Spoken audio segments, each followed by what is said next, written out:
One of the things that really excited me about God was to begin to realize that he is sovereign and that he is auspicious, that he is in control, and that he has absolute power.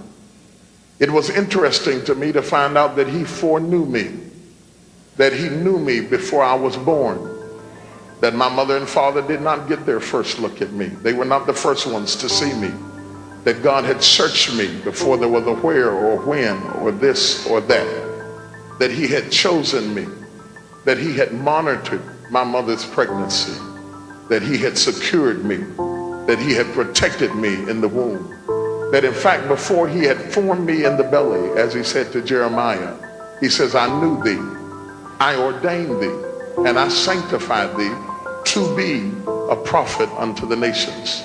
I did it before that you might be, all right? Before speaks to the past, to be speaks to the future. He said, you are going to be what I have prepared before I formed thee in the belly. I knew thee. There are no surprises with me. God says, I already know all about you. You will never surprise me. Your thoughts will not surprise me. I know your thoughts while they are still afar off. I know what you're going to do before you do it. Before I formed thee in the belly, I knew thee. I ordained you. You couldn't have been a stillborn. I ordained you. You couldn't have been a terminated pregnancy. I ordained you. You couldn't have been an aborted baby. I ordained you. You couldn't have died of crib death. I ordained you. I sanctified you. When did you sanctify me? Was it when I got baptized? Was it when I cleaned up my life? Was it when I got, no. I sanctified you before I formed thee. When your hands were still webbed in your mother's belly. When you were just a bleeping on the monitor, I sanctified you. Before they could determine your gender, I sanctified you. Before your mother began to throw up in the first trimester of her pregnancy, I sanctified thee. Before you were a gleam on a cold night in your father's eye, I sanctified thee. I sanctified you. It means I set you apart. It speaks more than cleanliness. It speaks to a line of demarcation. It means I marked you before you got here. I put my mark on you and you are mine. I sanctified you. I set you apart. In fact, it clearly means that I meant for you to be different. I didn't mean for you to fit in. What a ministry to understand. I never meant for you to be in the clique or in the club. I never meant for you to be accepted. I marked you. I sanctified you. I set you apart. You were meant to be an outcast with men so that you could be an incast with God. Before I formed thee in the belly, I knew thee. I ordained thee. I sanctified thee to be. The good thing about God, when he ordains you, knows you, and sanctifies you to be, you don't have to worry about who else doesn't want you to be. Because no weapon formed against you will be able to prosper, because you are sanctified. You are on a mission. You are sent from God. You are a stone in motion. You are an arrow shot. You are a gunshot already propelled from the heavenlies into the earth realm. You were sent from eternity into time. Your mother became the birth canal, the conduit from eternity into time, that in the fullness of time that God would bring you into this world for a designated purpose. You are a marked man. You are a marked woman. You are a marked child. You are a marked son. You are set apart. God has a definite agenda for your life. He is setting you up for a great move. He wants to move mightily in your life. There are some things that only you can do. You are distinctly different from anybody else. You are forbidden to imitate other people. You are forbidden to copy other people. You have been marked. When God wanted you, he created you. If he'd have wanted Sally, he'd have created Sally. If he'd have wanted Jimmy, he'd have called Jimmy. If he'd have wanted Ted, he'd have called Ted. When he called you because he wants you. You'd never have to be stressed out trying to be anybody other than yourself. He wants you. Your fingerprint is distinctly different from anybody else out of the billions of people on this earth. God never repeated on your fingertips with anybody else the same print.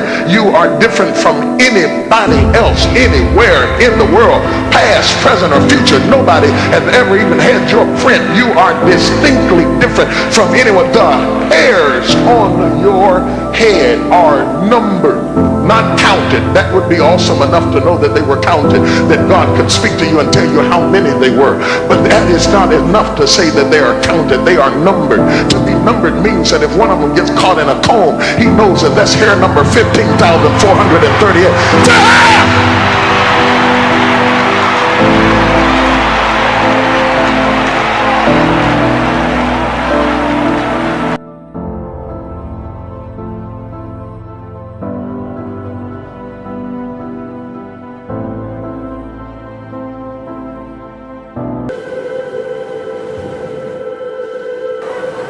You are special to God. You are set apart. He has an agenda for you. The enemy is terrified of people that have been sanctified. He is terrified. He will set traps and obstacles and bondages to keep you from entering into your purpose because he is terrified of you. Don't waste time being terrified of him. He is terrified of you. The greater the struggles you face, the greater the challenges you go through, the greater the turmoil in your life is all the indication that Satan has assigned assassins to terminate you from reaching your designated target. He will do anything to overwhelm you, belittle you, to rip you of your confidence, your self-esteem. He doesn't mind how much you shout and how much you dance as long as you don't have any confidence, any faith, or any integrity. He doesn't mind how excited you get as long as when you get through shouting you have no character. He wants to rip you until you become impotent and so impoverished in your spirit that you are an empty building, a ghost town, a vacant house. Your lights are on, nobody's at home. You're going through the motions of life with a form of godliness, denying the power thereof. He doesn't mind how many days you live as long as you don't live in the days that you have. He wants to rob you and rape you and abuse you. In fact, the enemy comes to kill, to steal, and to destroy. He wants to sabotage your success because you were created to win.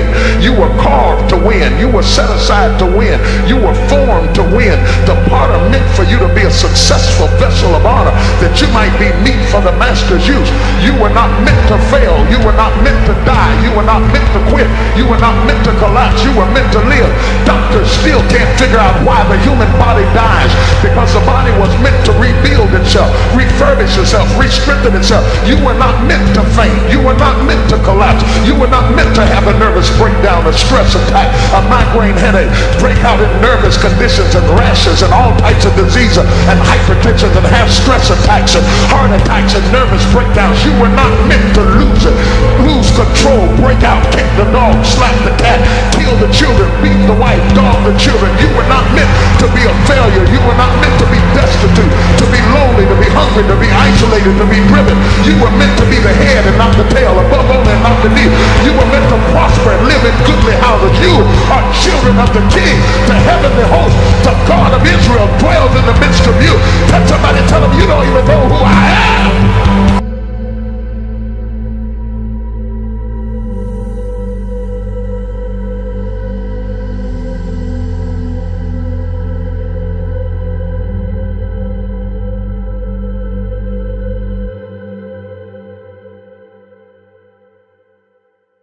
God is trying to teach you that wherever you go and whatever you do, the only thing that really matters is keep me in the middle.